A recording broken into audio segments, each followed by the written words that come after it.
শুভ সকাল বন্ধুরা, সবাই কেমন আছো? আশা করি সবাই ভালো আছো। আমিও ভালো আছি তোমাদের আশীর্বাদে। প্রতিদিনের মতো আজকেও একটা নিয়ে এলাম নতুন ব্লগ ভিডিও। তোমরা শেষ পর্যন্ত দেখতে থাকো, আশা করি তোমাদের ভালো লাগবে। আর যদি ভালো লাগে তাহলে লাইক, শেয়ার, কমেন্ট করবে। বন্ধুরা, আমাদের এদিকে খুব ঠান্ডাটা পড়েছে। জানি না তোমাদের ওদিকে কেমন ঠান্ডা পড়েছে, কিন্তু আমাদের এদিকে খুব ঠান্ডাটা। আর রাত্রে করে ভালো একটু ঠান্ডা লাগে, সেজন্য আমরা 2টা ব্ল্যাঙ্কেট একসাথে নেওয়ার পর আর ঠান্ডাটা বেশি আমাদের লাগে না। আর এই 2টা যে সকালে উঠে ভাঁজ করাটা সময় তো প্রচুর লাগে। এই ঘরের মধ্যে এতগুলা ভাঁজ করা, ঘরের মধ্যে আসলে প্রায় 1 ঘন্টার মতন লাগে। আর আমার মেয়ে ঘর গোছানো ওর মন চায় না, আমি ঘরটা গুছিয়ে রাখি। সব ঘরগুলো আমার এলোমেলো করে থই। ঘর গোছানো, সামটা সিরা করতে আমাকে প্রায় 1 ঘন্টার মতন লাগে। বন্ধুরা, আমি ঘর গোছানো কাজগুলো আমি একটু পরেই করি। মানে ঘুম থেকে উঠে আমি আর বাইরে চলে যাই, আর আমি আর ঘরে ঢুকি না। কেন, বাইরে সব কাজগুলো করে নিই, তারপর মেয়েকে একটু খাবার বানিয়ে দেব। মেয়ে কি খায়, খাবার বানিয়ে দিয়ে তারপর আমি ঘরের মধ্যে ঢুকবো। আর বন্ধুরা, আমি বাড়ির সমস্ত কাজ করে তাড়াতাড়ি করে চলে যাব পিয়ার বাড়িতে। আগের দিন পিয়ার বাড়িতে তোমরা তো দেখতে পেলে যে কীর্তন হয়েছে। কীর্তনে কিছু প্রসাদ আছে, সেগুলো সবাই মিলে আমরা খাওয়া দাওয়া করে নেব। সেজন্য আমরা পিয়ার বাড়িতে যাব। আমরা গ্রামের মানুষ তো, ছোট থেকে এই নিয়মগুলো দেখছি যে কীর্তনের প্রসাদ নষ্ট করা যায় না। সেজন্য আমরা যতই ঠান্ডা হোক না কেন, কীর্তনের প্রসাদগুলো গরম করে আমরা খেয়ে নেব। আর আমাদের এদিকে ঠান্ডাটা খুব পড়েছে। তোমাদের ওদিকে কেমন পড়েছে ঠান্ডা সেটা জানি না। আমাদের এদিকে খুব ঠান্ডাটা পড়েছে। হয়তো বা তোমাদের ওদিকে ঠান্ডাটা খুবই পড়েছে। আর আমাদের এইখান থেকে ঠান্ডাটা একটু, তোমাদের ওদিকে ঠান্ডাটা কমও হতে পারে, আবার বেশিও হতে পারে। তোমাদের সাথে কথা বলতে বলতে আমি আর নতুন বেড কভারটা আমি আর পেতে নিলাম না। কেন, পুরানটাই আমি পেতে নিয়েছি।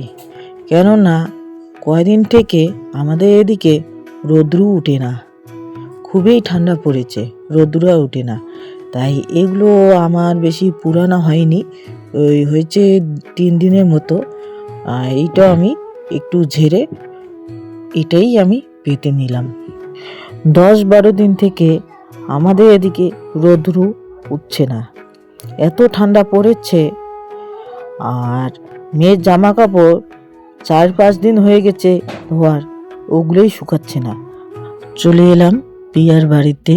এদিকে কাকিমা সবজি কেটে নিচ্ছে, আর এদিকে সবাই মিলে খাওয়া দাওয়া করে নিচ্ছে কীর্তনের প্রসাদ। আর এদিকে দীপিকা বসে গেছে।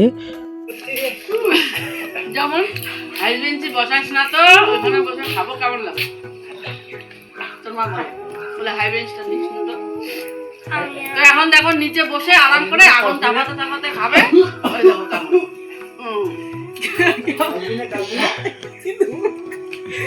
শান্তি হয় করি।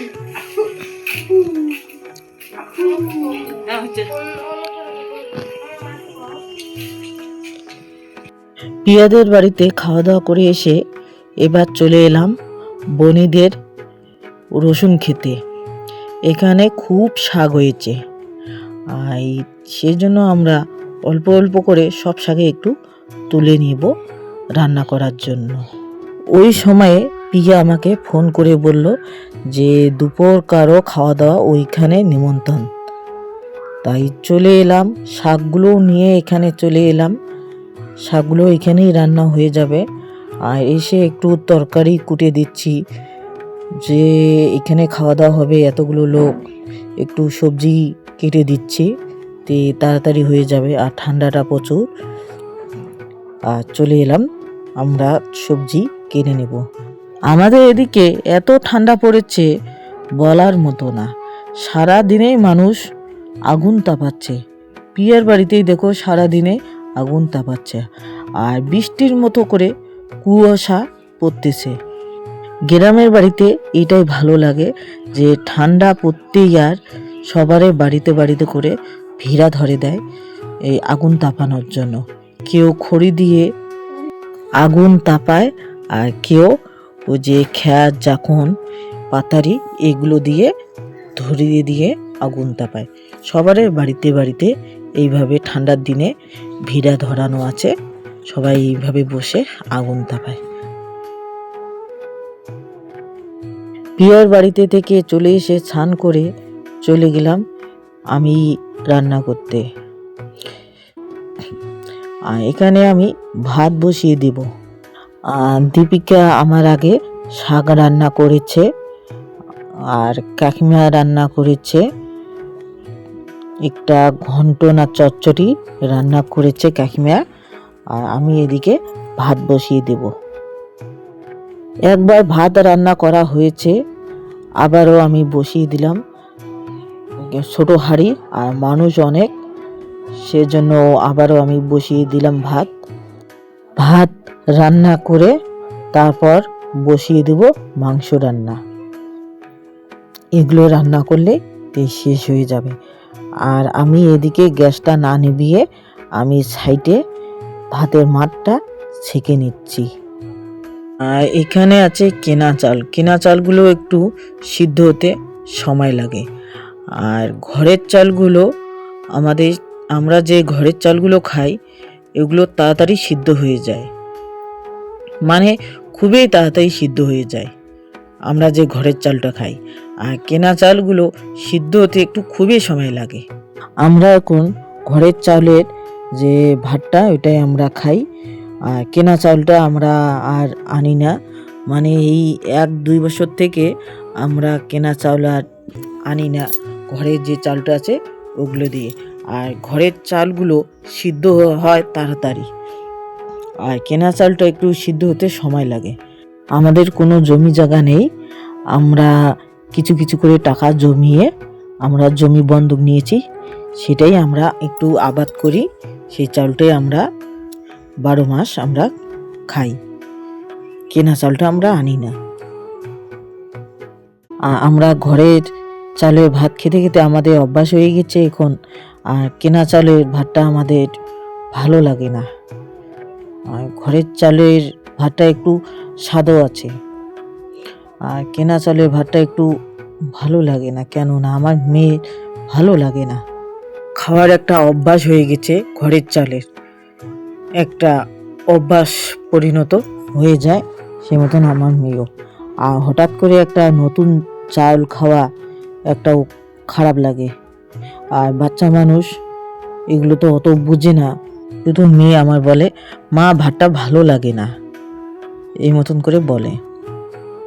এবার পিয়া মাংস রান্না করবে, আমি বসিয়ে দিলাম।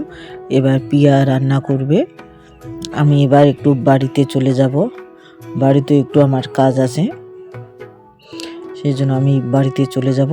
এদিকে পিয়া সব কিছুই রেডি করা আছে, পিয়া এবার রান্না করবে। আর এদিকে আমি চলে গেছি, আর মেয়ে এদিকে এসে দেখি কত সুন্দর করে আমার জন্য ভিডিওটা করে রেখেছে। আমার মেয়ে ছোট হলে কি হবে, ওরা একটু সবই বোঝে, তাই কত সুন্দর করে ও ভিডিওটা করেছে। মনে হয় পিয়াও মনে হয় বলছে, আর ও কত সুন্দর করে ভিডিওটা করেছে। আর আমি একবারে রান্নার শেষে চলে আসি, ওরা খাওয়া দাওয়া শুরু করেছে। এসে দেখি আমার মেয়েও খেতে বসেছে, তাই একটু তোমাদের সাথে শেয়ার করলাম। এতক্ষণ ধরে ও ভিডিওটা করেছে, তাই ও খাওয়ার বসেছে, তাই তোমাদের সাথে একটু শেয়ার করলাম। আর ওরা খাওয়া দাওয়া হয়ে গেলে আমরাও খাওয়া দাওয়া করে নেব। আর এদিকে ওরা খেতে বসেছে, আর আমি নিচে আগুনের পাশে বসে আছি, খাওয়া দাওয়া করে নিচ্ছি। মানে একটু ভালো লাগে আগুন তাপাতে আর খাওয়া দাওয়া করে নিতে, একটু খুবই ভালো লাগে। আমরা এইভাবে ছোটোতে খেয়েছি, আজকে এত বড় হয়ে আমরা খাওয়া দাওয়া করলাম, কত সুন্দর লাগে। সবাই ভালো থাকবেন, সুস্থ থাকবেন। Good night. ভিডিওটা এই পর্যন্তই।